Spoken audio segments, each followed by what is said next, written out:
तीन दामाद की सास पार्ट 2। अब तक आपने सुना कि कावेरी जी अपनी तीनों बेटियों ईशा, मोहिनी और सुहाना की शादी तीन घर जमाई लड़कों के साथ करवा देती है। उन्हें लगता है कि ये लड़के शायद घर का कामकाज संभाल लेंगे, लेकिन उनके तीनों घर जमाई बहुत आलसी थे। वो नौकरी भी नहीं करते थे और बाहर का काम भी नहीं। कावेरी जी ने अपनी बेटियों से कहा कि वो प्रेगनेंसी का बहाना बनाकर अपने पतियों को सबक सिखाए। अब सुनिए आगे।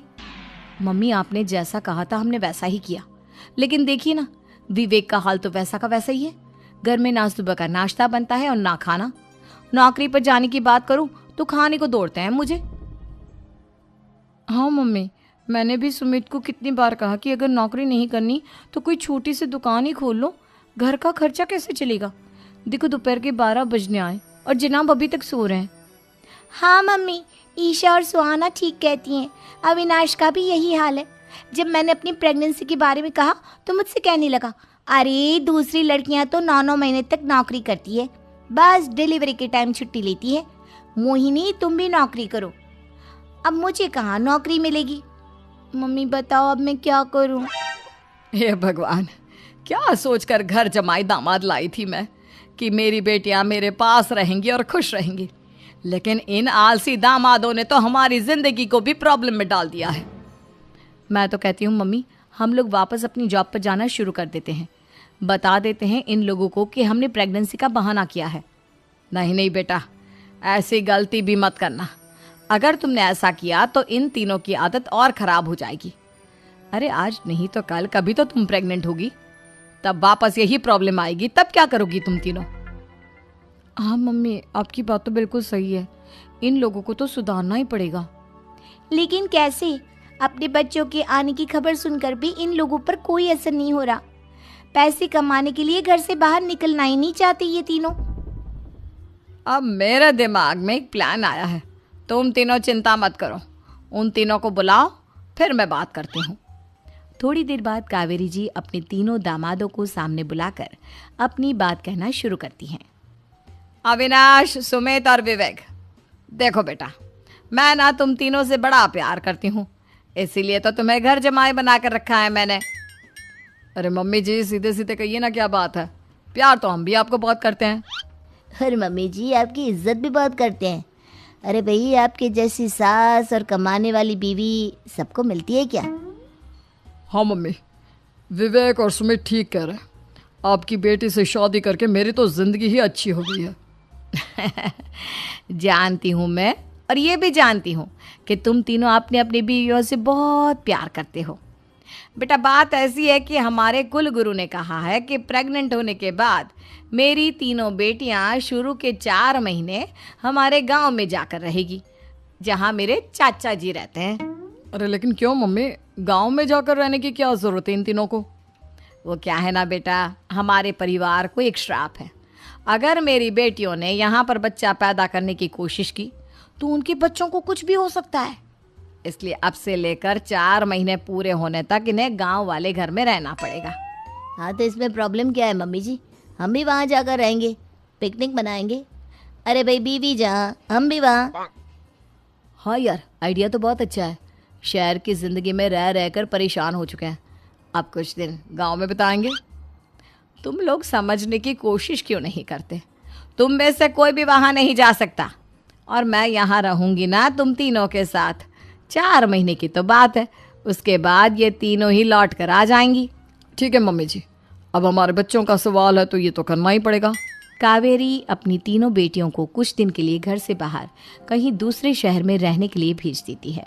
कुछ दिनों के बाद, अरे मम्मी जी, बहुत दिन से पिज्ज़ा नहीं खाया, मंगवाइए ना।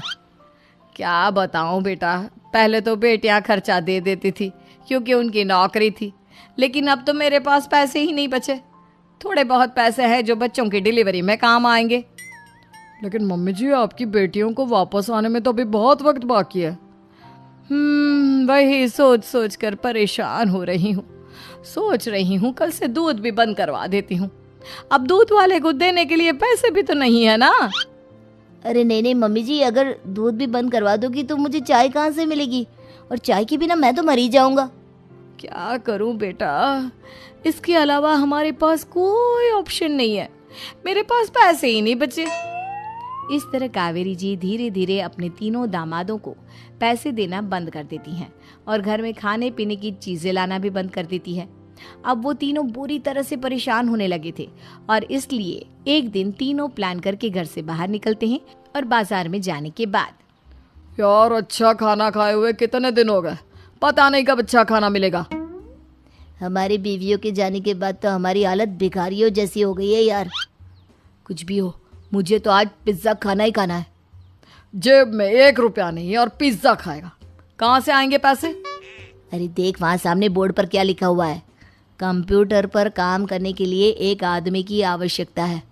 भाई मैं तो जा रहा हूँ, काम करूँगा और शाम तक पैसे लाकर आराम से पिज्ज़ा खाऊंगा। जा जा, तुझे कोई काम नहीं देने वाला, हम तो घर जा रहे हैं। चल भाई सुमित।